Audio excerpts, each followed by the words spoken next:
시청자 여러분, 한 주간 편안하셨습니까? 지난주에는 주가에 영향을 줄 수 있는 이벤트가 참 많았었죠. 우리네 반도체 주가를 끌어내리면서 가장 큰 변화를 준 사건이라면 딥시크를 꼽을 수 있는데요. 워낙 관심들이 많으셔서 이미 많은 자료를 읽어보셨을 것 같습니다. 또한 저 역시 다른 여러 창구들을 통해서 딥시크에 대한 제 생각을 충분히 밝혀드렸기 때문에 오늘은 패스하겠습니다. 그보다는 비록 한 달간 유예가 되긴 했습니다만 무관세였던 인접국 캐나다와 멕시코의 25%, 그리고 중국에는 기존 관세 10%포인트의 관세를 추가하기로 했다는 소식이 중장기적으로 더 중요해 보이는데요. 특히 트럼프 대통령이 서명한 행정명령에는 상대국이 보복을 할 경우에 관세율을 더 올릴 수 있다, 그런 조항이 담겨 있었어요. 트럼프식 무역 전쟁의 서막을 알린 셈이죠. 하지만 관세 부과를 발표하자마자 멕시코와 캐나다에 대한 관세는 한 달간 유예가 되기도 했는데요. 글쎄요, 시작하자마자 관세 전쟁이 모두 끝난 걸까요? 아니면 이제부터 시작인 걸까요? 오늘은 트럼프발 관세 전쟁이 향후 어떻게 전개될지를 함께 고민해보는 시간 갖도록 하겠습니다. 하지만 말이죠, 그보다 먼저 앞서서 챙겨두실 것이 하나 있는데요. 지난주에 있었던 FMC가 중요합니다. 다른 뉴스들에 지금 가려져 있었습니다만 저는 나름대로 중요한 점을 봤거든요. 장기적으로 증시가 상승할 수 있는 아주 중요한 단서였기 때문에 우선 그것부터 짚고 가겠습니다. 미 연준은 1월 FMC 회의에서 정책 금리 목표 범위를 4.25에서 4.5%로 그냥 동결했어요. 미국 국채와 주택 저당 증권의 QT 월간 한도는 각각 250억 달러, 350억 달러 변동이 없었고요. 만장일치 결정이었고 또 시장 예상에도 대체적으로 부합됐기 때문에 여기까지는 큰 의미가 없었습니다. 물론 1월 회의 성명서가 공개된 직후 채권 금리하고 달러가 급반등하면서 미 증시가 1% 수준까지 낙폭을 확대했었는데요. 12월 FMC 성명서 내용과 유사할 것이다라는 시장의 예상과 달리 물가와 고용에 대한 문구가 좀 변화가 있었기 때문이었습니다. 조금 더 구체적으로 말씀을 드리면 이번 성명서에서는 인플레이션이 연준의 2% 목표를 향한 진전을 보이고 있다라고 했던 기존의 문구가 사라졌습니다. 그리고 인플레이션이 여전히 다소 높은 수준이다 라고만 명시되어 있었죠. 연준의 관심이 고용에서 물가로 확실하게 이전됐다라는 점을 강하게 암시했었습니다. 하지만 그렇게 하락하던 주가는 파월의 기자회견 때 다소 안정을 되찾는 모습을 보였었죠. 성명서에서 인플레이션 진전 관련 문구를 삭제한 것에 대해서 시장에 어떤 신호를 보내기 위해 의도된 것이 아니고 약간의 언어 정리에 불과하다라면서 의미를 축소시켰기 때문이었습니다. 파월 의장은 기자회견 서두에서 이렇게 이야기를 했어요. 연준의 통화정책 기조는 기존보다 현저히 덜 제한적이고 경제는 강하기 때문에 통화정책 기조 변화를 서두를 필요가 없다. 경제가 강하게 유지되고 인플레이션이 안정되지 않으면 제약적인 통화정책을 보다 오래 유지할 것이고 고용시장이 갑작스럽게 악화되거나 인플레이션이 예상보다 빠르게 하락하면 정책을 완화할 것이다 라고 말이죠. 한마디로 여전히 연준의 생각은 오로지 데이터 의존적이고 또 현재 정책이 연준의 이중 책무인 고용과 물가 사이에서 적절한 균형을 잡고 있음을 시사한 것이죠. 하지만 정작 중요한 발언은 바로 기자회견 때 나왔습니다. 파월이 했던 발언 중에서 중요한 세 가지를 추려보면, 첫째, 기자회견에서 파월 의장은 고용 호조가 인플레이션 압력의 원천이 아니다라고 언급을 했습니다. 고용 시장이 너무 좋아서 서비스 물가 위주로 물가가 상승한 것이 아니란 말이고요. 결국 경기 과열로 인한 물가 상승이 아니란 말이잖아요. 그렇다면 금리 인하는요, 단지 속도의 문제일 뿐이고 미 연준의 통화정책 완화 사이클은 계속 이어질 가능성이 높다는 점을 의미합니다. 당연히 호재입니다. 또한 일부라도 트럼프 리스크가 선반영된 물가 상승일 수도 있겠다, 그런 생각도 좀 들었고요. 자, 두 번째, 중립금리 대비 유의미하게 기준금리가 높다라는 발언에 주목하실 필요가 있습니다. 이건 매우 중요한 발언입니다. 대부분의 연준 인사들은요, 기준금리가 중립금리보다 다소 높다라고만 언급을 해왔어요. 다소 높다, 유의미하게 높다, 이 두 개는 엄청난 차이가 있습니다. 지금까지 유의미하게 높다라는 표현은 극소수의 비둘기파 의원들이 주로 사용했던 수식어였죠. 그런데 파월이 그런 말을 했다면 현재 기준금리가 중립금리에 비해 현저히 높다라는 얘기고, 중립금리까지는 갈 길이 많이 남았다라는 얘기. 다시 말해서 금리 인하의 여지가 시장에서 생각하는 것보다 더 많이 남아있다라는 말로 바꿀 수가 있겠습니다. 이 사실 딥시크나 트럼프 관세 때문에 좀 가려져 있었지만 이 발언은 매우 강력한 호재성 발언이었던 것이죠. 마지막으로 세 번째, 물가 목표 달성 이전에 추가 인하가 가능하다라는 기존 입장이 다시 강조됐다라는 점이었어요. 현재 명목 물가가 2% 수준을 넘어서고 있는 이유는 끈적한 주거비 등의 요인 때문이고, 실질 물가는 이미 1.9% 수준까지 하락했다라고 했던 저의 주장을 기억하시는지요? 파월도 그 말을 하고 싶었던 것 같습니다. 명목 물가가 2%보다 좀 높은 수준을 유지하고 있더라도 금리 인하를 추가로 더할 수 있다는 말이 되죠. 이것도 매우 중요한 호재예요. 아마도 딥시크라든지 트럼프의 과세 소식이 없었더라면 주가는 아주 많이 올랐을 겁니다. 그의 기자회견에서의 발언을 좀 종합해보면 트럼프로 인해서 잠시 휴식이 필요했을 뿐 앞으로의 금리 인하 경로에 딱히 변화가 없음을 확인할 수 있었고요. 저는 기존의 관점인 연내 2차례에서 3차례가량의 추가 금리 인하에 대한 생각을 그대로 유지할 수 있었습니다. 자, 이제 두 번째 주제로 가보겠습니다. 정말 이 주초부터 트럼프의 한마디 한마디에 주가가 들썩거렸는데요.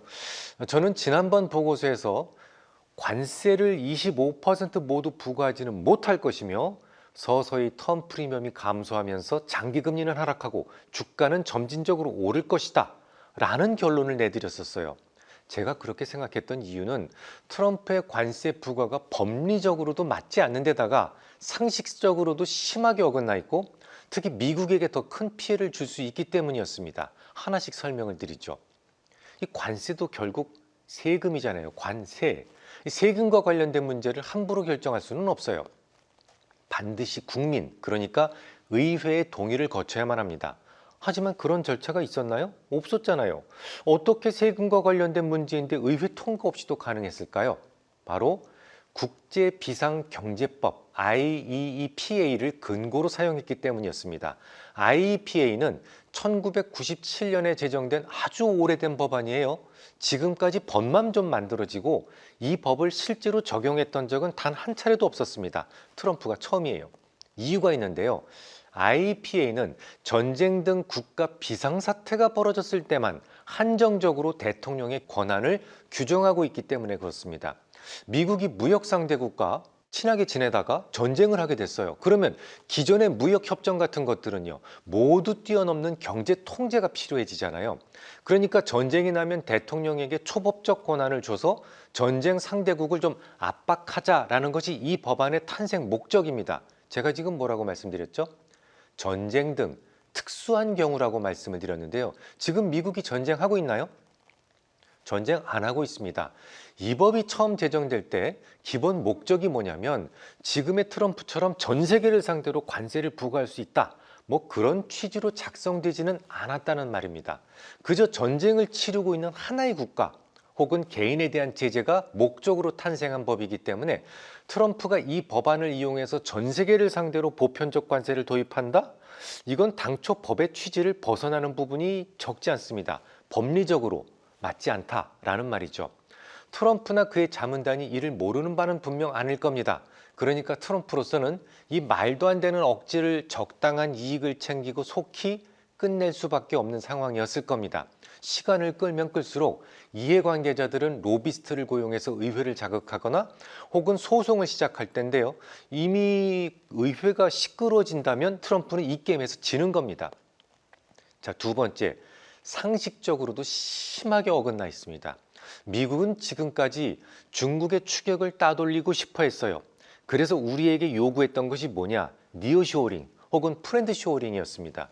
중국에 있던 공급망을 멕시코나 캐나다처럼 미국 인근 지역이라든지 혹은 우방인 인도나 베트남 등지로 이전하라는 요구였죠. 중국에 진출해 있던 세계 제조업체들은 미국의 요구를 모두 수용했어요. 우리나라도 마찬가지죠. 멕시코에 상당한 공장을 지은 바 있죠. 근데 지금 와서 그것도 안 되겠고 이제 미국으로 다시 이전해 라는 겁니다. 이건 동네 양아치만도 못한 요구예요. 멕시코에 엄청난 돈을 들여서 공장을 지었고 감가상각도 채 끝나기도 전에 다시 미국으로 공장을 옮기라? 이게 말이나 되는 요구입니까? 저라면 트럼프가 설령 관세로 협박을 한다고 하더라도 그래 4년만 좀 견디자 이런 생각을 했을 것 같습니다. 이 보조금을 준다고 했다가 안 준다고 했다가 오락가락하는 미국으로는 저라면 안 들어갈 것 같습니다. 세 번째, 관세 부과는 오히려 미국에게 더 큰 피해를 줄 수 있어요.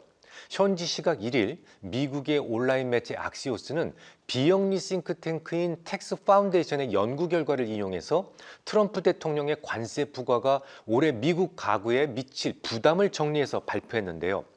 캐나다와 멕시코에 각각 25%씩 그리고 중국에 10%의 관세를 부과할 경우 2025년부터 2034년까지 10년간 미국의 생산량이 마이너스 0.4% 오히려 감소한다는 겁니다.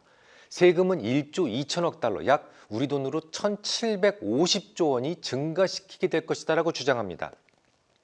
요걸 가구당 증세 부담으로 환산하면 대략 연간 830달러가 됩니다. 캐나다, 중국, 멕시코에 대한 관세가 정작 그 부담은 관세로 인해 더 높아진 가격을 지불해야만 한 미국 국민들에게 고스란히 부과될 수밖에 없다는 말이죠. 특히 캐나다, 멕시코에 대한 관세는 미국의 중산층과 서민들을 더욱 괴롭히게 될 겁니다. 미국은 캐나다와 멕시코에서 연간 수백억 톤의 농산물을 수입하고 있는데요. 미국에서 수입하는 전체 농산물의 44%를 차지합니다. 이 두 나라의 관세를 부과한다면 당장 먹고 사는 문제부터 자극을 주게 되죠. 서민들이 타는 차량 가격도 오르겠죠. S&P 글로벌 모빌리티에 따르면 지난해 미국에서 판매된 자동차 중에서 22%가 캐나다와 멕시코로부터 수입된 경차였어요. 경차. 이처럼 관세를 부과해서 미국을 부유하게 만들 것이다라는 트럼프의 생각은 애초부터 심하게 틀렸던 겁니다. 기축통화를 가지고 있는 미국의 입장에서 가장 유리한 행동은 뭐죠? 아무런 가치가 없는 종이 쪼가리에다가 달러 인쇄해서 그것과 재화를 맞바꾸는 일이니까요. 하지만 트럼프는 미 최대 교역 상대국인 멕시코와 캐나다, 중국은 물론이고 유럽연합에도 관세를 물리겠다라고 못을 박았습니다. 관세는 우리를 매우 부유하게 하고 매우 강하게 만들 것이다. 이유가 미국을 매우 나쁘게 대우해왔다. 내가 유럽연합에 관세를 물릴 것인가? 틀림없다. 그들은 우리 차를 사지도 않고 우리 농산물도 안 산다. 실질적으로 그들은 거의 아무것도 사지 않는다. 그 결과 우리는 EU와 무역에서 엄청난 적자를 기록하고 있다. 따라서 우리는 EU와 매우 엄청난 무언가를 하게 될 것이다. 라고 말했어요. 또한 우리나라의 반도체와 연관된 것들에 대해서도 관세를 물리겠다라고 밝혔습니다.